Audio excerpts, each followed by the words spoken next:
Let's be honest, snow in Colorado isn't a surprise. So schools can't, and of course don't close every time snow is in the forecast. But according to 9 News meteorologist Corey Reppenhagen, this storm could get complicated for a few districts. Forecasts show it could come right through Adams 12 5-star schools, Cherry Creek schools, and Aurora Public Schools. Some neighborhoods could see a good amount of snow, others might not see any. That's Colorado weather for you. Here's the thing. When Adams 12, Cherry Creek, and Aurora make the decision to close, it applies to every school in the district. So why? On its website, Aurora Public Schools says it's in the interest of safety.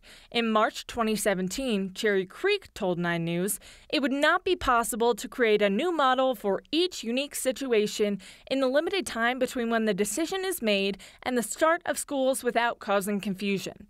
So how do districts in this situation keep everyone happy and safe?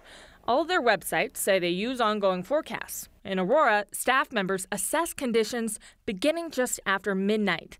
They emailed us Tuesday afternoon to say they're already closely monitoring the pending storm. In Cherry Creek, the process starts at 3 a.m. Staff drive the roads and talk with neighboring districts, sharing information. The superintendent makes the final call by 5:30 a.m. It can't be undone even if the weather forecast changes.